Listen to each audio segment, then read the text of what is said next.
तो फाइनल दोस्तों, आप सभी को जिस वीडियो का इंतजार था, जिस वीडियो के लिए आप सभी के बहुत से कमेंट आते हैं, फाइनल वीडियो आ चुकी है। जी हाँ, तो फाइनली कक्षा 11वीं का जो कृषि विज्ञान का आपका जो 18 फरवरी को जो आपका वार्षिक का जो पेपर होने वाला, उसमें आपको कौन कौन से क्वेश्चन पढ़ के आना, उसकी कंप्लीट जानकारी मैं आपको यहाँ पर बताने वाला हूँ। जी हाँ, तो इस वीडियो में हम बात करने वाले आपका जो PCMB का आपका जो पेपर है, आपका कौन सा PCMB का आपका जो mathematics useful for agriculture, elements of science mathematics useful for agriculture, कृषि के लिए उपयोगी विज्ञान एवं गणित के मूल तत्वों का आपका जो शॉर्टकट में जिसे आप कृषि विज्ञान और PCMB के नाम से जानते हैं, आपका जो 18 फरवरी को जो वार्षिक का जो पेपर होने वाला है, उसमें आपको कौन कौन से क्वेश्चन पढ़ के आना, उसकी कंप्लीट जानकारी मैं आपको यहाँ पर बताने वाला हूँ। वैसे क्वेश्चन तो मैं आपको पहले बता चुका हूँ, लेकिन अब यहाँ पर मैं आपको सोल्यूशन बताने वाला हूँ, क्वेश्चन के साथ सोल्यूशन बताने वाला हूँ। तो वीडियो बहुत ही ज़्यादा इंपॉर्टेंट है, इसलिए वीडियो में तक बने रहेगा। और यहाँ पर इससे पहले मैंने आपको जो पशुपालन पेपर के लिए जो क्वेश्चन बताए थे, वही के वही क्वेश्चन आपके पेपर में पूछे गए थे। तो अगर अभी तक आपने बोर्ड एग्जाम स्पेशल चैनल को सब्सक्राइब नहीं किया, तो बोर्ड एग्जाम स्पेशल चैनल को सब्सक्राइब जरूर कर लीजिएगा। बोर्ड एग्जाम स्पेशल चैनल आप सभी के लिए मोस्ट इंपॉर्टेंट चैनल है, उस चैनल को सब्सक्राइब जरूर कीजिएगा। वो एक प्राइवेट चैनल है और समझदार को इतना इशारा काफ़ी है। तो ठीक है, बोर्ड एग्जाम स्पेशल चैनल की जो लिंक है आपको इसमें मिल जाएगी। तो आइए बिना टाइम वेस्ट किए मैं आपको यहाँ पर क्वेश्चन बताता हूँ, आप इन क्वेश्चन को नोट कीजिएगा। और अगर अभी तक आपने वीडियो को लाइक नहीं किया तो वीडियो को लाइक कीजिएगा, वीडियो को शेयर कर दीजिएगा, जिससे आपका दोस्त भी वीडियो को देख सके। RHC रुपए सेव क्लास चैनल है, वो आपके लिए कितना फायदेमंद, आप यहाँ पर सभी कमेंट करके बताइएगा। और यहाँ पर आपका जो पशुपालन का जो पेपर कैसा गया था, वो भी आप यहाँ पर कमेंट कर सकते हो। तो आइए बिना टाइम वेस्ट किए मैं आपको क्वेश्चन बताता हूँ, आप इन क्वेश्चन को नोट कीजिए। पर पहला क्वेश्चन आपको तैयार करना है कि पल्लवन का सिद्धांत किसे कहते हैं, 2 नंबर में पूछा जाएगा। तो पल्लवन का जो नियम है, किसी वस्तु के किसी द्रव में तैरने के लिए, किसी वस्तु के किसी द्रव में तैरने के लिए वस्तु का भार उसके द्वारा हटाए गए द्रव के भार से कम होना चाहिए अथवा उसके बराबर होना चाहिए, ये पल्लवन का सिद्धांत है। ठीक है, नोट करो। उसके बाद यहाँ पर आपको जो दूसरा क्वेश्चन आपको तैयार करना है, साइफन की 2 सिद्धांत लिखिए। तो साइफन का जो पहला सिद्धांत है, साइफन तरल को गुरुत्वाकर्षण के विरुद्ध बिना पंप किए ऊपर की ओर बहाते हैं, और दूसरा ये केवल गुरुत्वाकर्षण द्वारा संचालित होते हैं। ठीक है, मैं यहाँ पर फटाफट इसलिए बता रहा हूँ क्योंकि अपने पास ज़्यादा समय नहीं है, बाद में हम अच्छे से समझेंगे। ठीक है, उसके बाद जो तीसरा क्वेश्चन है, मूल मात्रक क्या है, मोस्ट इंपॉर्टेंट क्वेश्चन है, पूछा जाता है मूल मात्रक क्या है और एक व्युत्पन्न मात्रक होता है। ये 2 परिभाषा 100% पूछी जाती है। तो आपको यहाँ पर तैयार करना है, वे मात्रक जो आपस में परिवर्तित नहीं किया जा सकते हैं मूल मात्रक कहलाते हैं। क्या है, वे मात्रक जो आपस में परिवर्तित नहीं किया जा सकते मूल मात्रक कहलाते हैं। इसी प्रकार यहाँ पर होता है, जैसे कि मैंने अभी बताया कि व्युत्पन्न मात्रक क्या है। तो ये वाला क्वेश्चन भी एक बार पढ़ लेना, दो लाइन की तो परिभाषा है, एक बार पढ़ोगे तो याद हो जाएगा। वे मात्रक जो एक दूसरे को से स्वतंत्र नहीं होते तथा मूल मात्रकों से उत्पन्न किए जाते हैं, व्युत्पन्न मात्रक कहलाते हैं। व्युत्पन्न मात्रक किससे उत्पन्न किए जाते हैं, ऑब्जेक्ट में पूछ सकता है कि व्युत्पन्न मात्रक खाली स्थान से उत्पन्न किए जाते हैं, तो मूल मात्रकों से उत्पन्न किए जाते हैं। जैसे कि क्षेत्रफल हो गया, आयतन हो गया, घनत्व हो गया, त्वरण हो गया आदि मूल क्या है, व्युत्पन्न मात्रक है। ठीक है, मूल मात्रक क्या होते हैं मैं आपको अभी बताने वाला हूँ। जैसे कि यहाँ पर पूछा है कि SI पद्धति में मूल मात्रकों के नाम एवं संकेत लिखे। ये क्वेश्चन 100% आपकी एग्जाम में देखने को मिलेगा, बहुत ही इंपॉर्टेंट है। आप उसे 6 स्टार भी दे सकते हो, 7 स्टार भी दे सकते हो, कितने भी स्टार दे दो, आपके पेपर में 100% इस क्वेश्चन से आपको क्वेश्चन पूछेगा ही। ठीक है, तो ये मोस्ट इंपॉर्टेंट क्वेश्चन है, तो आपको यहाँ पर तैयार करना है। जैसे कि यहाँ पर आपको क्या है, SI पद्धति में 7 मूल मात्रक होते हैं। ये ऑब्जेक्टिव पूछ सकता है कि SI पद्धति में कितने मात्रक होते हैं, SI पद्धति में खालिस्तान मूल मात्रक होते हैं। तो आपको बताना है कि SI पद्धति में कितने होते हैं, 7 मूल मात्रक होते हैं। कौन कौन से, लंबाई, दूसरा द्रव्यमान, तीसरा समय, चौथा ताप, विद्युत धारा, ज्योति तीव्रता और पदार्थ की मात्रा। अभी याद करना, ये लंबाई, द्रव्यमान, समय, ताप, विद्युत धारा, ज्योति तीव्रता और पदार्थ की मात्रा। ठीक है, उसके बाद यहाँ पर इसका जो मूल मात्रक, जैसे कि लंबाई का मूल मात्रक क्या होता है, तो लंबाई का जो मूल मात्रक होता है मीटर। ठीक है, याद रखिएगा, लंबाई का मूल मात्रक मीटर, द्रव्यमान का किलोग्राम, समय का सेकेंड, ताप का केल्विन, विद्युत धारा का एम्पियर और ज्योति तीव्रता का कैंडला और पदार्थ की मात्रा का मोल। अब इनके संकेत क्या है, जैसे कि मीटर का संकेत M, किलोग्राम का KG, KG, सेकंड का स्मॉल s, केल्विन का कैपिटल K, एम्पियर का कैपिटल A, कैंडला का CD, मोल का मोल। ठीक है, तो ये 100% ये आपकी एग्जाम में देखने को मिलेगा, ये क्वेश्चन आप जरूर तैयार कीजिएगा। अब ये हो सकता है कि पूरे आपको पूछे कि लंबा जो SI पद्धति की जो 7 मूल मात्रक है वो बताइए, या आपको कोई 3 मात्रक दे देगा, जैसे लंबाई, द्रव्यमान, समय दे दिया और पूछे इसका मूल मात्रक और संकेत लिखिए, या यूँ कहे कि लास्ट के 3 दे दिए, या इन 7 में से कोई 3 देकर आपको बोलेगा इनका मात्रक बताओ और उनका क्या है संकेत बताओ। तो ये वाला क्वेश्चन से 100% आपकी एग्जाम में 2 नंबर का क्वेश्चन देखने का मिलेगा। और ऑब्जेक्टिव की बात तो मैं कर ही नहीं रहा, ठीक है, ऑब्जेक्टिव में तो 100% मिलेगा ही, साथ में आपको ये 2 नंबर का अभी मतलब यहाँ पर इसका स्क्रीनशॉट ले लो, इसे तैयार कर लो, 2 अंक पक्के है, ठीक है। उसके बाद जो नेक्स्ट क्वेश्चन तय करना है, मापन के मात्रकों की कितनी 3 विशेषताएं, 3 नंबर का क्वेश्चन है, तो तैयार कर लीजिएगा। यहाँ पर बताया गया है, अभी अपने पास ज़्यादा समय नहीं कि मैं आपको यहाँ पर समझाऊं, तो आप इसका स्क्रीनशॉट लेना चाहते हो स्क्रीनशॉट ले लीजिए, ठीक है। उसके बाद आपको यहाँ पर घनत्व एवं अपेक्षित घनत्व की परिभाषा सूत्र सहित लिखे। यहाँ पर मैं आपको जितने क्वेश्चन बता रहा हूँ वो तो पढ़ना ही है, लेकिन जिस क्वेश्चन में ज़्यादा जोर दे रहा हूँ और जो मैं बता रहा हूँ कि ये मोस्ट इंपॉर्टेंट है वो तैयार करना ही है। जैसे ये वाला क्वेश्चन, जैसे कि मैंने मात्रक बताया, कौन सा, मूल मात्रक। अब ये वाला क्वेश्चन भी मोस्ट इंपॉर्टेंट है, 100% आपको देखने को मिलेगा। एक क्वेश्चन या तो यूँ पूछता है कि घनत्व एवं अपेक्षित घनत्व की परिभाषा सूत्र सहित लिखे, या यूँ भी पूछ सकता है कि घनत्व एवं अपेक्षित घनत्व में अंतर बताइए, ठीक है। तो यहाँ पर घनत्व एवं अपेक्षित घनत्व की यहाँ पर परिभाषा के साथ उसके सूत्र दिए गए। जैसे घनत्व किसे कहते हैं, किसी पदार्थ के एकांक आयतन के द्रव्यमान को उस पदार्थ का घनत्व कहते हैं। घनत्व की यहाँ पर परिभाषा दी गई है, जैसे कि घनत्व बराबर क्या होता है, द्रव्यमान बटा आयतन। और अपेक्षित घनत्व की परिभाषा क्या है, किसी पदार्थ का अपेक्षित घनत्व उस पदार्थ के घनत्व तथा 4 डिग्री सेल्सियस वाले पानी के घनत्व के अनुपात के बराबर होता है। तो आप इसका यहाँ पर पदार्थ का अपेक्षित घनत्व बराबर पदार्थ का घनत्व 4 डिग्री सेल्सियस वाले पानी का घनत्व, ठीक है। तो स्क्रीनशॉट ले लो। उसके बाद आपको यहाँ पर साइफन की 2 शर्तें लिखिए। साइफन का सिद्धांत मैं पहले बता चुका हूँ, आज साइफन की 2 शर्तें 2 नंबर में पूछ सकता है, तो इसे भी तैयार कर लीजिएगा, ठीक है। क्या है, साइफन वायु दाब के सिद्धांत पर कार्य करता है। ऑब्जेक्टिव में पूछ सकता है कि साइफन किसके सिद्धांत पर कार्य करता है, तो वायु दाब के सिद्धांत पर कार्य करता है। और जिस बर्तन में द्रव से निकालना है उसमें द्रव का तल दूसरे बर्तन के तल से ऊंचा होना चाहिए। यदि दोनों बर्तनों में द्रव का तल समान है तो साइफन कार्य नहीं करेगा, ठीक है। उसके बाद प्रश्न 9, पल्लवन का सिद्धांत पहले ही बता चुका हूं, और पल्लवन का नियम क्या होता है ये आप यहां पर पढ़ लीजिएगा, स्क्रीनशॉट ले लो। उसके बाद प्रश्न 10, जैसे कि अभी मैंने आपको घनत्व अपेक्षित घनत्व का जो सूत्र और परिभाषा बताई थी, वैसे मैंने आपको कहा था कि घनत्व अपेक्षित घनत्व में अंतर आपको पूछ सकता है, तो इसका अंतर आप तैयार कर लीजिएगा।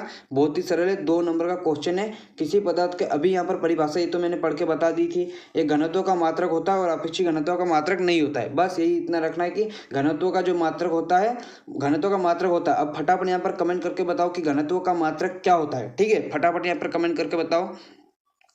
और फिर ये 3 और 4, मतलब यहाँ पर ऐसे तो 2 अंतर याद करोगे भी तो अच्छी बात है, 2 और कर लो, ठीक है।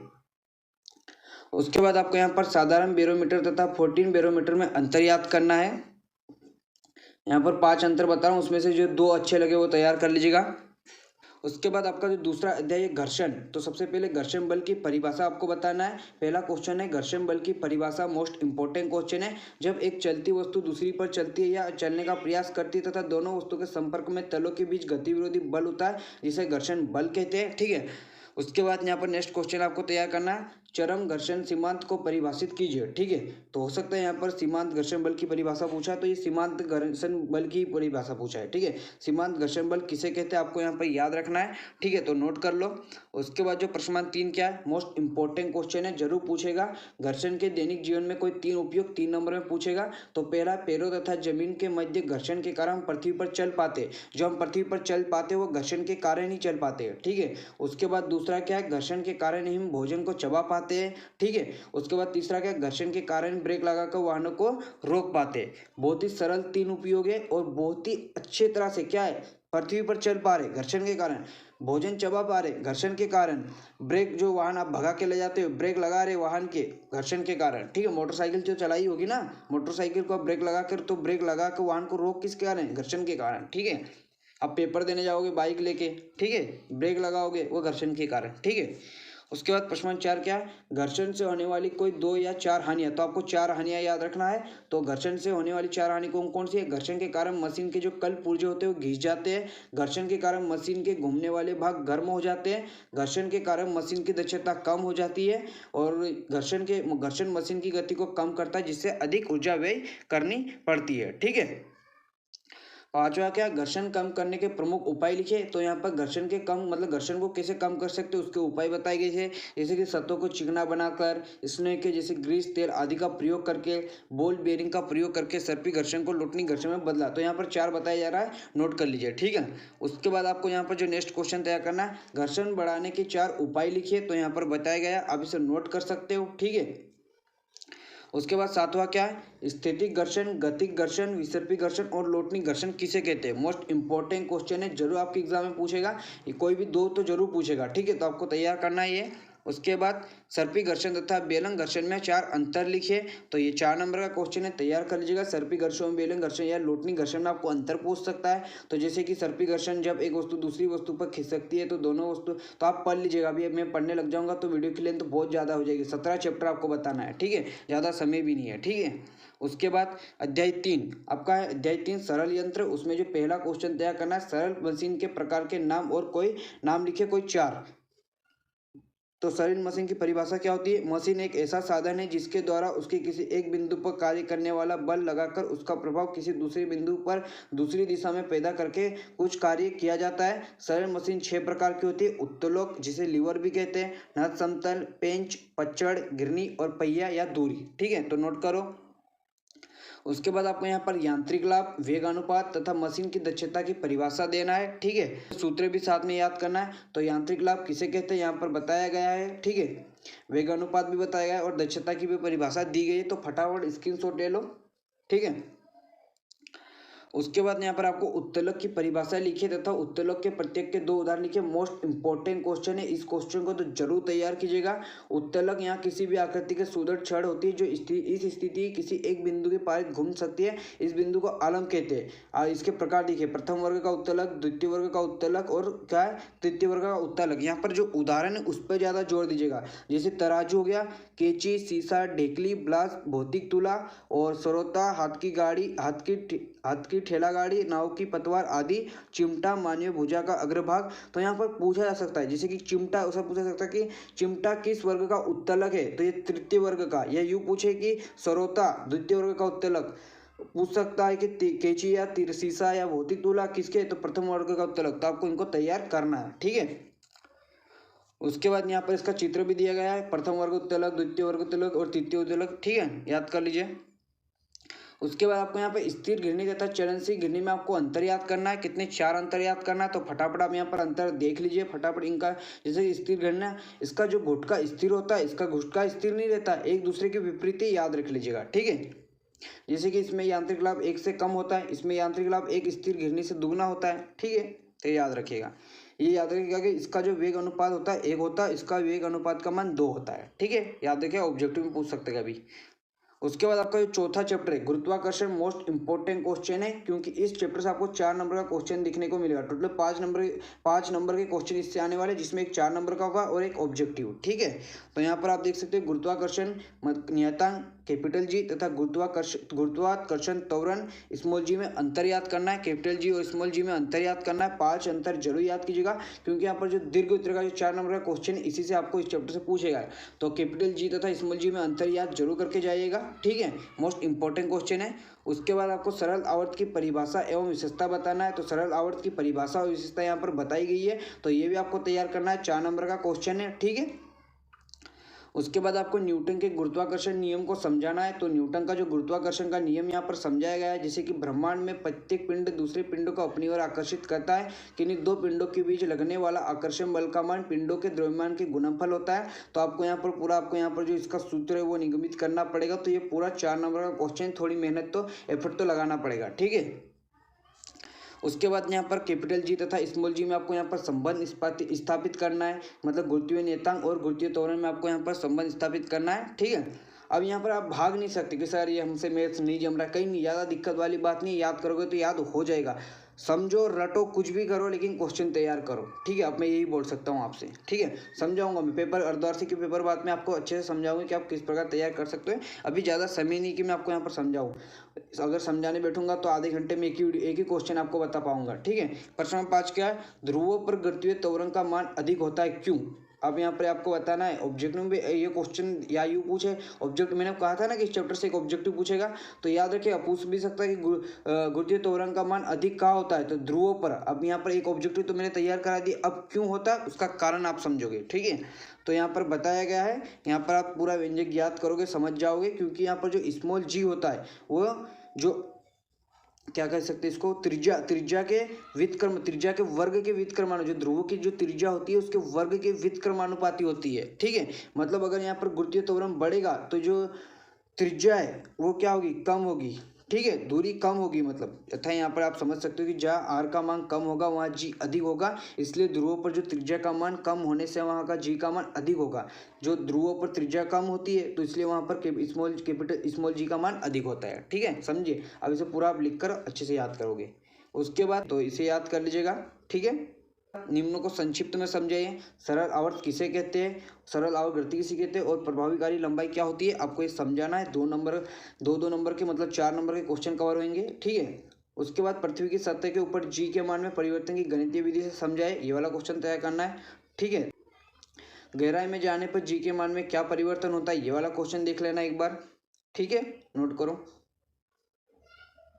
उसके बाद आपका जो 5वां चैप्टर है ऊष्मा हीट, उसमें जो पहला क्वेश्चन तय करना है, ताप किसे कहते हैं, ऊष्मा, कैलोरी, गुप्त ऊष्मा, विशिष्ट ऊष्मा, इन क्वेश्चनों का आपको तैयार करना है। ठीक है, तो इनकी यहाँ पर परिभाषा दी गई है, इसमें से आपको यहाँ पर तैयार करना है कि ताप किसे कहते हैं, ऊष्मा किसे कहते हैं, कैलोरी किसे कहते हैं, गुप्त ऊष्मा किसे कहते हैं, विशिष्ट ऊष्मा किसे कहते हैं। विशिष्ट ऊष्मा को थोड़ा अच्छे से पढ़ लीजिएगा। यहाँ पर पूछा जाता है कि विशिष्ट ऊष्मा का यहाँ पर सब फटाफट आप यहाँ पर कमेंट करके बताओ कि विशिष्ट ऊष्मा का मान कितना होता है। ठीक है, उसके बाद उसमें विकिरण के 4 गुण आपको तैयार कर लेना है। और ऑब्जेक्ट में पूछा था कि प्रकाश का वेग कितना होता है, तो प्रकाश का ये यहाँ पर 8 होगा। ठीक है, 8 होगा। यहाँ 3 × 10⁸ मीटर पर सेकेंड, 8 है ये, 0 नहीं है। ठीक है, क्या 8। ठीक है, नोट करो। उसके बाद उष्मा संचरण की विधियाँ कौन कौन सी, तो उष्मा संचरण की जो विधियाँ है, पहली चालन, संवहन, विकिरण, आपको इन विधियों को याद करना है। ठीक है, उसके बाद प्रश्न नंबर 4 क्या है, ताप मापन के विभिन्न पैमानों के नाम लिखिए। तो यहाँ पर ताप मापन के मुख्य पैमाने सेल्सियस पैमाना, फ़ारेनहाइट पैमाना, रिगमर पैमाना, केल्विन पैमाना, ये याद करना है। प्रश्न नंबर 5 ऊष्माधारिता की परिभाषा आपको याद करना है। ऊष्माधारिता की परिभाषा आपको यहाँ पर फटाफट पढ़ लीजिए। ठीक है, संरचना है, इसमें आपको टोटल 5 नंबर के क्वेश्चन पूछेगा, जिसमें आपका एक 4 नंबर का क्वेश्चन है और एक ऑब्जेक्टिव है। ठीक है, तो ये चैप्टर मोस्ट इंपॉर्टेंट चैप्टर है, तो इसे तैयार जरूर कीजिएगा।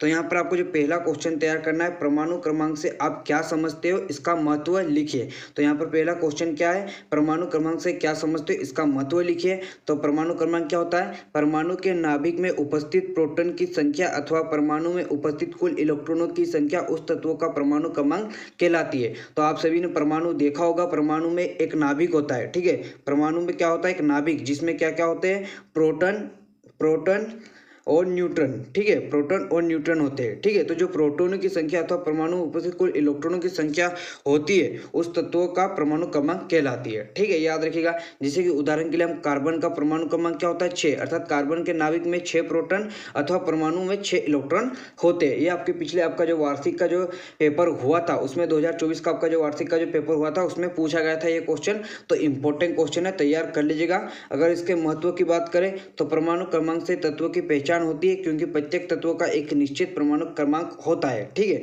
दूसरा क्या है, परमाणु क्रमांक से परमाणु में प्रोटॉन तथा इलेक्ट्रॉनों की संख्या ज्ञात हो जाती है। और तीसरा, परमाणु क्रमांक से तत्व के हल्के एवं भारी होने का ज्ञान होता है। तो यहाँ पर आप फटाफट कमेंट करके बताओ कि जो सोडियम है उसका परमाणु क्रमांक क्या है, यहाँ पर आप कमेंट करके बताओ। ठीक है, उसके बाद आपको यहाँ पर नेक्स्ट क्वेश्चन आपको तैयार करना है, डाल्टन के परमाणु सिद्धांत के कोई 5 बिंदु लिखिए। क्या है, डाल्टन के परमाणु सिद्धांत के आपको कोई 5 बिंदु तैयार करना है। तो जैसे कि मैंने ये क्वेश्चन बताया कि इस चैप्टर से आपको जो दीर्घ उत्तर का जो 4 नंबर का क्वेश्चन है वो पूछा जाएगा। तो यहाँ पर बड़े क्वेश्चन आपको देखने को मिलेंगे। तो जैसे कि यहाँ पर पहला क्वेश्चन क्या है, डाल्टन के परमाणु सिद्धांत की प्रमुख अवधारणाएं निम्नलिखित है। जैसे कि यहाँ पर अगर मैं पढ़ के बताऊंगा तो वीडियो की लेंथ ज़्यादा हो जाएगी, तो इससे अच्छा आप यहाँ पर क्वेश्चन को नोट करते जाइए, मैं आपको यहाँ पर क्वेश्चन बताते जाता हूँ। ठीक है, उसके बाद आपको जो नेक्स्ट क्वेश्चन आपको तैयार करना है, इसके आपको यहाँ पर 3 यहाँ पर गुण है और ये 6वां। ठीक है, नोट करो। उसके बाद आपको जो नेक्स्ट क्वेश्चन तैयार करना है, कैथोड की किरणों के 5 गुण। अब यहाँ पर मैं आपको कैथोड और एनोड किरणों के 5 गुण बताने वाला हूँ। लेकिन यहाँ पर अगर आपको कल आपकी एग्जाम में पूछे कि कैथोड किरणें और एनोड किरणों में अंतर लिखे, तो आप इनके अगर आपको गुण पता होगा तो अंतर तो आराम से लिख सकते हो। ठीक है, अंतर किन्हीं भी 2 वस्तुओं के बीच अंतर किस प्रकार किया जाता है, किन्हीं 2 वस्तुओं को उनकी विशेषताओं के आधार, उनके गुण के आधार पर अंतर करते हो। तो अगर आपको कैथोड किरणों एनोड किरणों का अगर गुण पता होगा तो आप इसमें अंतर आराम से लिख सकते हो। तो कैथोड किरणों का गुण, ये किरणें सीधी सीधी रेखा में गमन करती है। ठीक है, कैथोड किरणें क्या होती है, सीधी रेखा में गमन करता है और जो कैथोड किरणों का वेग प्रकाश के वेग के लगभग बराबर होता है। ठीक है, प्रकाश का वेग कितना होता है फटाफट यहाँ पर कमेंट करके बताओ, मैंने आपको पार्ट 1 वीडियो में बताया था। ठीक है, तीसरा क्या, ये किरणें कैथोड पृष्ठ से लंब दिशा में चलती है। ये किरणें अपने पथ में रखे हुए क्षेपीय पहिए में यांत्रिक गति उत्पन्न कर सकती है। और पांचवा क्या, ये किरणें धन आवेशित प्लेट की ओर मुड़ जाती है। ठीक है, तो यहाँ पर 7 बता रहा हूँ, आपको जो 5 अच्छी लगे वो तैयार कर लीजिएगा। ठीक है, उसके बाद एनोड किरणों के 5 गुण, जैसे कि अभी मैंने कैथोड किरणें बताई थी, अभी ये एनोड किरणें, अगर आप इन दोनों को गुणों को अच्छे से तैयार कर लेते हो तो आप इनका जो अंतर है, अगर आपको कैथोड किरणों एनोड किरणों में अंतर पूछे तो आप आराम से लिख सकते हो। ठीक है, तो ये किरणें छिद्रित कैथोड पृष्ठ से लंब दिशा में निकलती है, तो आप यहाँ पर पढ़ लीजिएगा, यहाँ पर भी ये 7 है। ठीक है, मैं आपको फटाफट सभी क्वेश्चन बता देता हूँ। ठीक है, उसके बाद आपको प्रोटॉन तथा इलेक्ट्रॉन में कोई 5 प्रमुख अंतर बताना है। तो प्रोटॉन तथा इलेक्ट्रॉन में अंतर बताना है, तो ये प्रोटॉन इलेक्ट्रॉन तथा न्यूट्रॉन में यहाँ पर अंतर दिया गया, अब इसे तैयार कर लीजिएगा। जैसे कि यहाँ पर क्या है, अगर हम प्रोटॉन की बात करें तो इनके पहले प्रतीक के प्रोटॉन का प्रतीक P है, इलेक्ट्रॉन का E, न्यूट्रॉन का N। और जो इनके आवेश की बात करें विद्युत आवेश के, तो प्रोटॉन पर होता है धन आवेश, इलेक्ट्रॉन पर होता है ऋण आवेश, और जो न्यूट्रॉन होता है वो उदासीन होता है, मतलब कोई आवेश नहीं होता है। और इनके मान भी दिए गए हैं। उसके बाद द्रव्यमान, तो यहाँ पर आप पढ़ लीजिएगा। ठीक है, इनके जो आविष्कार करता है उनके बारे में पढ़ लीजिएगा। उसके बाद समस्थानिक तथा संभारिक में अंतर स्पष्ट कीजिए, मोस्ट इंपॉर्टेंट क्वेश्चन है ये। क्वेश्चन आपके पेपर में 100% देखने को मिलेगा, जरूर तैयार कीजिएगा। ठीक है, समस्थानिक तथा संभारिक में अंतर क्या है यहाँ पर दिया गया है। ठीक है, तो नोट कर लीजिए, फटाफट नोट करो।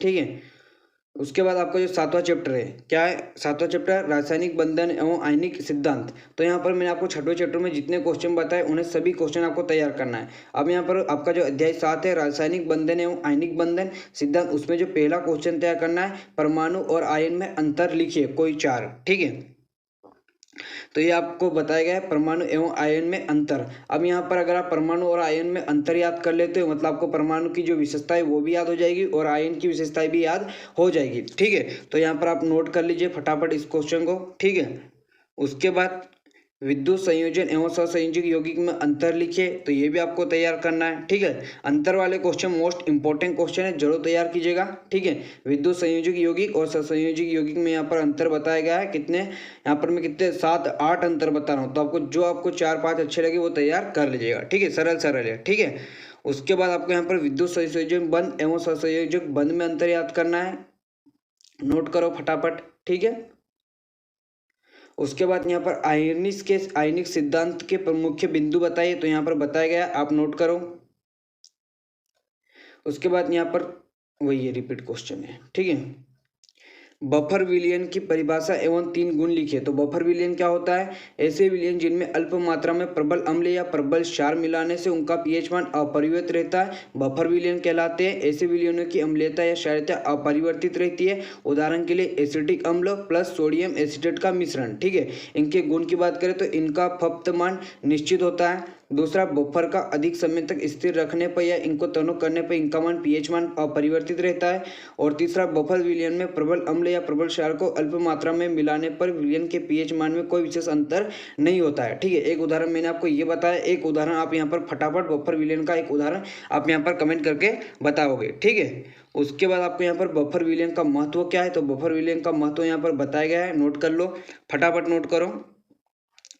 ठीक है, उसके बाद यहाँ पर आयनन को प्रभाव करने वाले, आयनन को प्रभावित या आयनन प्रभाव डालने वाले 4 कारणों को समझाइए। तो यहाँ पर आप पहला देख सकते हो तनुकरण, दूसरा ताप, तीसरा विद्युत अपघट्य की प्रकृति, चौथा विलायक की प्रकृति, 5वां अन्य आयनों की उपस्थिति, नोट करो। उसके बाद आपका जो अध्याय 8 क्या है, कोलाइट्स। तो कोलाइट में जो पहला क्वेश्चन तैयार करना है, 2 नंबर का क्वेश्चन इस चैप्टर से पूछेगा। तो हार्डी-सुलजे का नियम क्या है, तो हार्डी-सुलजे का नियम क्या है, आयनों की स्कंदन शक्ति आयन की संयोजकता के साथ बढ़ती है। या हार्डी-सुलजे का नियम क्या है, आयनों की जो स्कंदन शक्ति है वो आयन की संयोजकता के साथ बढ़ती है। ठीक है, याद रखिएगा। उसके बाद मृदा कोलाइट से क्या समझते हो, तो मृदा के 1 माइक्रोन या 0.001 मिलीमीटर से छोटे कण को मृदा कोलाइट कहते हैं। ठीक है, ह्यूमस क्या है, ठीक है, पौधे तथा जंतु के जो अवशेष विच्छेदन से बना कोलाइडी पदार्थ ह्यूमस कहलाता है। ठीक है, उसके बाद वास्तविक विलयन को समझाए तो वास्तविक विलयन क्या होता है, यहाँ पर इसकी परिभाषा दी गई है। वो विलयन जो समांगी होता है एवं विलय तथा विलय के कणों का कर 10⁻7 से 10⁻10 सेंटीमीटर होता है वास्तविक विलयन कहलाता है। उदाहरण चीनी का जल में विलयन। ठीक है, वास्तविक विलयन कोलाइडी विलयन में कोई 5 अंतर बताना है। ठीक है, तो यहाँ पर आप देख सकते हो, नोट कर लो। उसके बाद ध्रुव स्नेही तथा ध्रुव विधि कोलाइडो में अंतर स्पष्ट कीजिए, नोट करो। अब ये क्वेश्चन में आपको यहाँ पर समझाने बैठूंगा तो एक ही क्वेश्चन के बीच आपका आधा घंटा चले जाएगा। तो यहाँ पर मैं जो क्वेश्चन बता रहा हूँ उन्हें तैयार करो। ठीक है, कोलाइड रसायन के कोई 4 उपयोग आपको बताना है। तो यहाँ पर बताए गए हैं, जैसे कि औषधियों में, जल के शोधन में, धुएं के अवक्षेपण में, नदियों का डेल्टा बनाने में, साबुन से कपड़े साफ करने में। तो याद कर सकते हो। टिप्पणी लिखिए, ब्राउनी गति एवं गोल्ड नंबर या स्वर्ण संख्या। ठीक है, तो आप इसे नोट करो फटाफट। ये ब्राउनी गति का यहाँ पर बताया गया है। उसके बाद आपका जो नोवा चैप्टर है क्या है, खनिज एवं उर्वरक, उसमें जो पहला क्वेश्चन है म्यूरेट और पोटाश में कितने प्रतिशत पोटाश होती है, तो 50 से 60%। दूसरा बॉक्साइट किस धातु का इसके, तो एल्यूमिनियम। ठीक है, उसके बाद यहाँ पर फटाफट आप यहाँ पर बॉक्साइट का जो सूत्र है वो यहाँ पर कमेंट करके बताओ। उसके बाद 10वां चैप्टर क्या है, आयतन मिति। क्या आयतन मिति, तो पहला क्वेश्चन क्या है, सूचक से आप क्या समझते हो, तो क्या है वो पदार्थ जो अपनी उपस्थिति के कारण किसी रासायनिक क्रिया के पूर्ण होने की सूचना देता है, सूचक कहलाता है, नोट कर सकते हो। उसके बाद सूचक के 3 प्रकार लिखे, तो सूचक के 3 प्रकार क्या, आंतरिक सूचन जैसे मेथिल ऑरेंज, दूसरा बाह्य सूचक जैसे पोटेशियम फेरोसाइनेट, तीसरा शोध सूचक जैसे क्या यहाँ पर दिया गया है, नोट करो। उसके बाद उदासीनी क्रिया की क्या है, उदासीनीकरण की क्रिया की परिभाषा एवं एक उदाहरण लिखिए। तो यहाँ पर बताया गया है, नोट कर लीजिएगा, ये है। ठीक है, अम्ल एवं क्षार परस्पर क्रिया कर लवण एवं जल बनाते हैं, ये क्रिया उदासीनीकरण कहलाती है। उदाहरण के लिए यहाँ पर जैसे कि क्या है, हाइड्रोक्लोरिक अम्ल और सोडियम ऑक्साइड क्या है, इसे अगर आप मिलाओगे तो क्या बनेगा, NaCl और H2O। ठीक है, फिर क्या है, पारमाणिक मानक विलयन क्या होता है, तो वो विलयन जिसकी शक्ति ज्ञात होती है। ठीक है, उसके बाद आपका जो 11वां चैप्टर क्या, पादप आकृति, उसमें जो पहला क्वेश्चन तैयार करना, तने के सामान्य कार्य लिखिए। तो यहाँ पर तने के सामान्य कार्य क्या है, तना जड़ द्वारा अवशोषित जल एवं क्या है, सोनिजों को पौधों के विभिन्न भागों तक पहुंचाता है। दूसरा, पत्तियों द्वारा निर्मित भोजन को पौधों के विभिन्न भागों तक पहुंचाता है। तीसरा, तना शाखाओं, पुष्प, पत्तियों आदि को सहारा प्रदान करता है। ठीक है, नोट कर लीजिए। उसके बाद दूसरा क्वेश्चन, जड़ों के जैविक कार्य लिखे। तो यहाँ पर जड़ों के जैविक कार्य, जैसे कि पहला कार्य क्या, जड़ें श्वसन क्रिया करती है जैसे कि राइजोफोरा। दूसरा, आर्द्रकारिता, जड़ों द्वारा जल अवशोषण किया जाता है जिसे ऑर्किड। ठीक है, नोट करते जाओ सभी क्वेश्चन, यहाँ पर स्क्रीनशॉट ले लीजिए।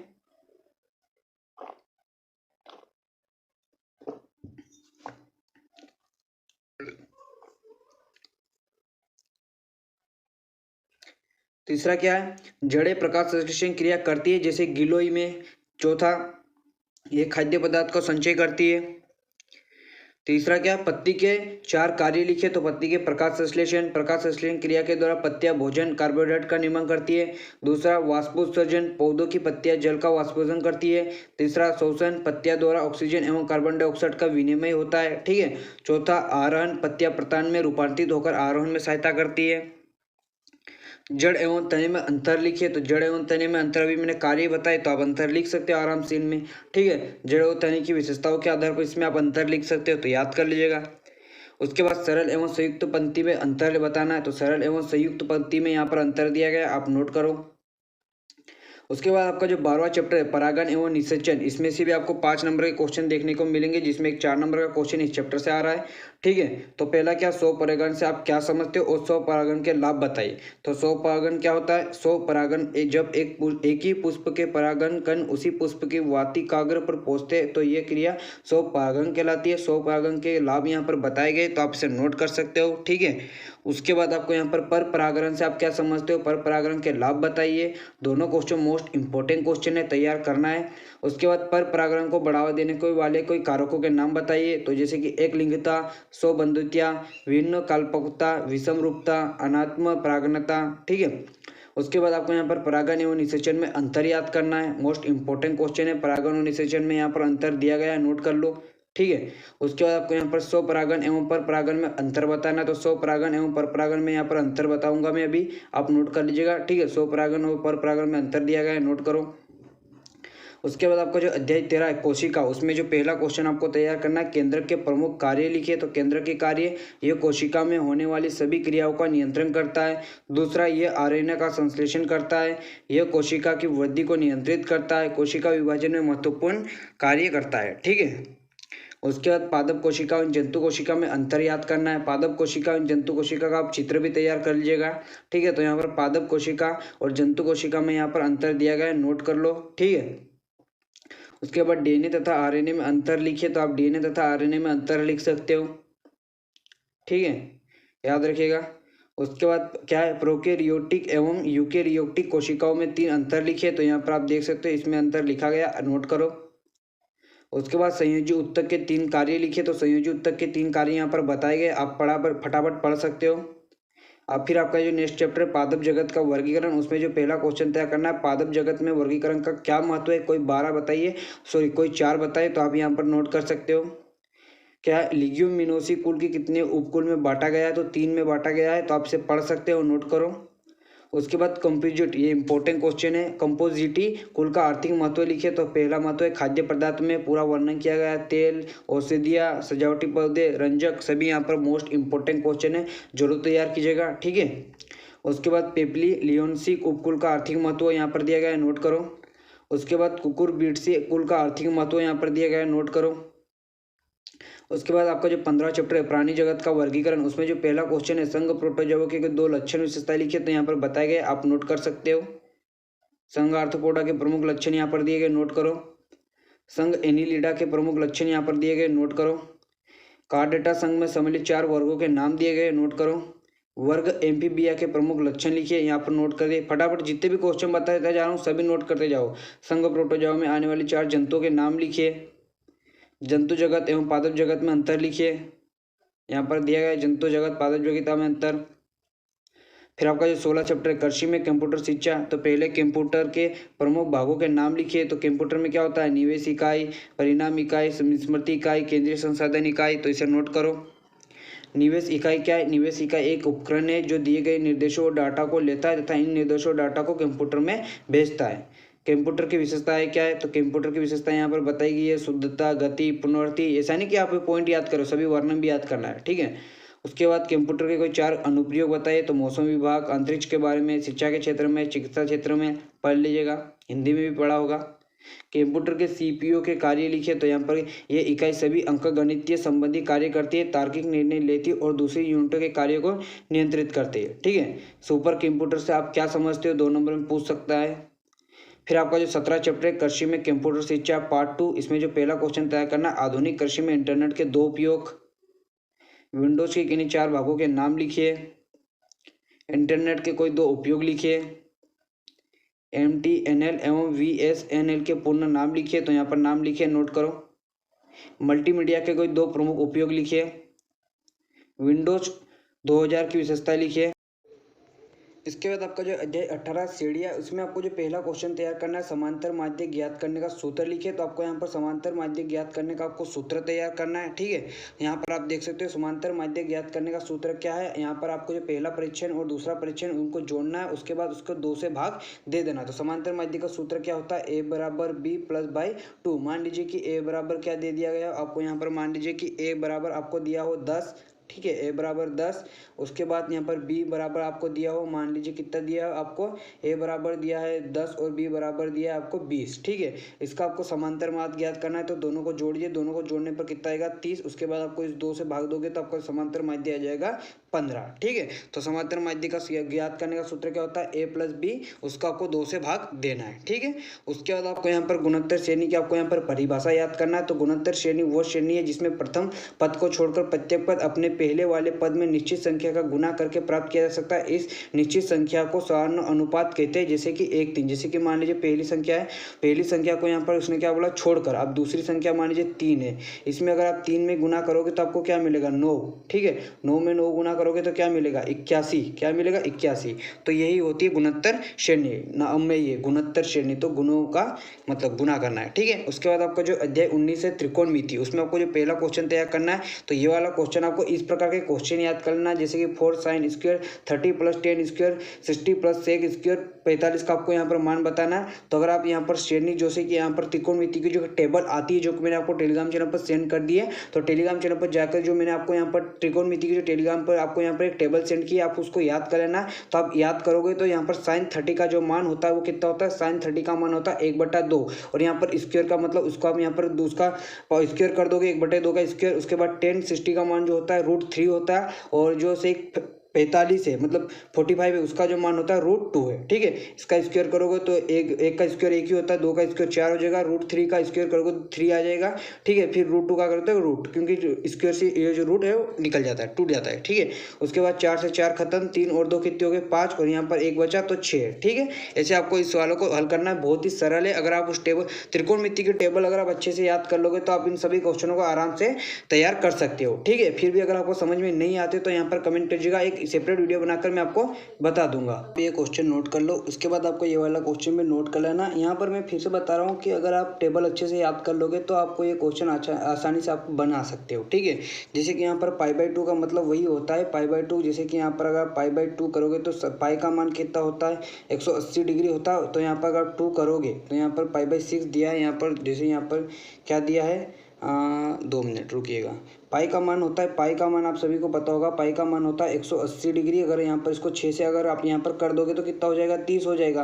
तो आप यहाँ पर फिर साइन 30 का मान आप रखकर इसको आसानी से कर सकते हो। जैसे कि यहाँ पर आप देख सकते हो साइन 30 हो गया, फिर कोस, अगर यहाँ पर कोस π/3, तो इसे पाई से घबराना नहीं है। ठीक है, बहुत ही सरल है, बस आप उस टेबल को याद कर लीजिएगा। त्रिकोणमिति की जो टेबल है आप सभी को अगर आप याद होगी तो ये क्वेश्चन ज़्यादा इतना हार्ड नहीं है कि आपको यहाँ पर दिक्कत जाएगी, आप आसानी से इन क्वेश्चन को बना पाओगे। ठीक है, लेकिन आपको ये मतलब टेबल याद होना चाहिए। ठीक है, टेबल बना, अगर टेबल आपको याद होगी तो आप यहाँ पर आप इसे आसानी से हल कर सकते हो, और अगर आपको टेबल याद नहीं होगी तो आप कुछ भी कर लीजिए, आप इस क्वेश्चन को नहीं बना पाओगे। ठीक है, फिर यहाँ पर आप जैसे कि यहाँ पर आपको टेबल नहीं याद है, फिर आप यहाँ पर साइन 30 का मान करोगे, साइन 30 का आपको मान ही नहीं पता है तो फिर आपको आंसर कैसे लाओगे। ठीक है, तो यहाँ पर पाई का तो कोई दिक्कत नहीं है, पाई तो आप 180 रखोगे, फिर यहाँ पर 180 को 6 से भाग करोगे तो आपको 30 बन जाएगा, 3 से डिवाइड करोगे तो क्या हो जाएगा मतलब 60 बन जाएगा, 60 बन जाएगा। उसी प्रकार कोस π/6 तो एक ही बात है। ठीक है, उसी प्रकार यहाँ पर क्या है, ये वाला क्वेश्चन आप पढ़ लीजिएगा। जैसे कि यहाँ पर 10 30 का मान आपको पता होना चाहिए, 10 30 का मान अगर आपको पता है तो आप आसानी से हल कर सकते हो, बहुत ही सरल है ये क्वेश्चन तो।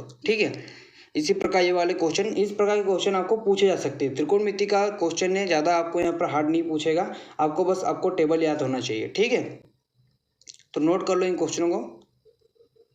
उसके बाद आपका जो लास्ट चैप्टर है वैदिक गणित, इसमें से भी आपको क्वेश्चन देख लेना है। 2 नंबर के क्वेश्चन हो सकता है, पूछ ले, ऑब्जेक्टिव भी पूछ सकता है। तो बीजांक को परिभाषित कीजिए। तो वैदिक गणित में 1 से 9 तक के अंक बीजांक कहलाते हैं। ज़्यादा कोई मतलब हार्ड नहीं है, आपको सीधा से याद रखना 1 से 9 तक के अंकों को ही बीजांक कहते हैं। ज़्यादा एक बार पढ़ोगे याद हो जाएगा, अभी याद हो जाएगा, दोबारा देखने की तो जरूरत ही नहीं है। ठीक है, तो जो क्वेश्चन मैंने आपको बताए वो क्वेश्चन आपको तैयार करना है। जैसे कि यहाँ पर वैदिक गणित के अनुसार 1 2 3 4 के परम मित्र क्या है, तो वैदिक गणित के अनुसार 1 2 3 4 के जो परम मित्र है वो 9 8 और 7 और 6। ठीक है, 6 7 8 9 उल्टा कर दोगे। ठीक है, परम मित्र अथवा पूर्णांक अंक किन्हें कहते हैं, तो यहाँ पर बताया गया जब 2 अंकों का योग 10 हो तो वे अंक परस्पर परिमित्र परम क्या होता है, परम मित्र अंक अथवा पूरक अंक कहलाते हैं। इसीलिए मैंने यहाँ पर अभी आपको मैंने बताया कि क्या होता है, अभी यहाँ पर बताया कि परम मित्र क्या होगा, किन्हीं 2 अंकों का, जैसे कि मान लीजिए 1 और 2, जैसे 1 के साथ ऐसी संख्या लेना है जिनसे यहाँ पर उसका योग कितना हो जाए 10। तो जो परम मित्र अंक होते हैं वो होते 2, मतलब वो ऐसे 2 अंक जिनका योग कैसा हो 10 होते। जैसे 1 और 9 हो गया,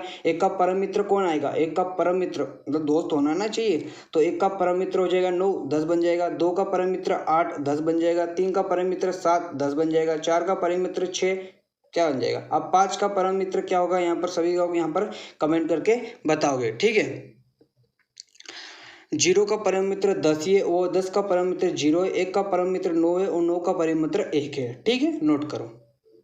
वैदिक गणित में कितने अध्याय है, तो वैदिक गणित में 40 अध्याय है। तो ये ऑब्जेक्टिव वाले क्वेश्चन है। ठीक है, ज़्यादा दिक्कत वाली बात नहीं है। वैदिक गणित में उत्तर की जांच हेतु किसका प्रयोग किया जाता है, बीजांक का प्रयोग किया जाता है। फर्स्ट क्वेश्चन था, किसी अंक के ऊपर खींची क्षैतिज रेखा को क्या कहा जाता है, सिरोरेखा। क्या कहा जाता है, सिरोरेखा। तो इतने क्वेश्चन आपको आपके पीसीएमबी पेपर के लिए, आपका जो पीसीएमबी का आपका जो अर्धवार्षिक का जो पेपर होने वाला है उसमें आपको इतने क्वेश्चन अगर आपने तैयार कर लिए तो आपके जो 2 अंक 3 अंक और 4 अंक के क्वेश्चन पूरी तरह से कवर हो जाएंगे। अगर आप इन क्वेश्चन को अच्छे से पढ़ लेते हो तो आपके जो 2 अंक 3 अंक और 4 अंक के जो क्वेश्चन है पूरी तरह से कवर हो जाएंगे। और अगर आप इसका जो पीडीएफ डाउनलोड करना चाहते हो तो आप हमारे टेलीग्राम चैनल रूपेसिव क्लास पर जाकर इसका जो पीडीएफ डाउनलोड कर सकते हो। इसका जो पीडीएफ आपको टेलीग्राम चैनल पर मिल जाएगा। इसके अलावा कुछ डाउट या क्वेश्चन हो तो हम इंस्टाग्राम पर आकर डीएम कर सकते हो। आपको कुछ भी परेशानी हो तब हम इंस्टाग्राम पर आकर डीएम जरूर कीजिएगा। आपको उसका जो आपकी जो भी परेशानी उसका जो समाधान है हमारे टेलीग्राम पर तो आपको पीडीएफ मिलेगा। अगर आपको कुछ समस्या है तो उसका जो समाधान है हमारे इंस्टाग्राम रूपेसिव क्लास के माध्यम से कराया जाएगा। तो आप आकर अपने भाई को मैसेज कर सकते हो। और अगर आप इंस्टाग्राम पर आते हैं तो फॉलो जरूर कर लीजिएगा और टेलीग्राम चैनल को ज्वाइन जरूर कीजिएगा, क्योंकि वहाँ पर जो आपको इंपॉर्टेंट क्वेश्चन के जो पीडीएफ होते हैं, फोटोज होती है, वो आपको टेलीग्राम चैनल रूपेसिव क्लास के माध्यम से आपको प्रोवाइड कराई जाती है। तो उसे जरूर कर लीजिएगा। और आपको डेली क्यूज के माध्यम से इंस्टाग्राम पर ऑब्जेक्टिव टाइप के क्वेश्चन की तैयारी कराई जाती है। तो आप रूपेसिव क्लास इंस्टाग्राम को फॉलो जरूर कर लीजिएगा। और अगर आप इसको यहाँ पर मैं अब बात आती है, आप सोचोगे सर आपने 2 अंक 3 अंक और 4 अंक के क्वेश्चन तो बता दिए, अब हम ऑब्जेक्टिव टाइप के क्वेश्चन की तैयारी कैसे करें। तो ऑब्जेक्टिव क्वेश्चन टाइप की जो तैयारी के लिए आपको हमारे board exam special channel BES board exam special channel को सब्सक्राइब करना होगा। बोर्ड एग्जाम स्पेशल चैनल पर आपको ऑब्जेक्टिव टाइप की जो कंप्लीट वीडियो वो बहुत जल्द आने वाली। तो अगर अभी तक आपने बोर्ड एग्जाम स्पेशल चैनल को सब्सक्राइब नहीं किया है तो सब्सक्राइब जरूर कीजिएगा। मैंने बोर्ड एग्जाम स्पेशल चैनल की लिंक आपको डिस्क्रिप्शन में दे दी है, या आप कमेंट बॉक्स में जाकर देख सकते हो, या आप सर्च भी कर सकते हो बोर्ड एग्जाम स्पेशल चैनल। तो आप कुछ भी कीजिए लेकिन बोर्ड एग्जाम स्पेशल चैनल को सब्सक्राइब जरूर कर लीजिएगा। और ऑब्जेक्टिव टाइप की वीडियो इसी पर मिलेगी। और कुछ डाउट या क्वेश्चन तो इंस्टाग्राम पर डीएम कर सकते हो। और टेलीग्राम चैनल को ज्वाइन जरूर कीजिएगा क्योंकि वो इंपॉर्टेंट है। तो अगर अभी तक आपने इस वीडियो को लाइक नहीं किया तो वीडियो को लाइक कीजिएगा, शेयर नहीं किया तो शेयर कीजिएगा। तो अभी के लिए इतना ही, मिलते हैं वीडियो में। जय हिंद।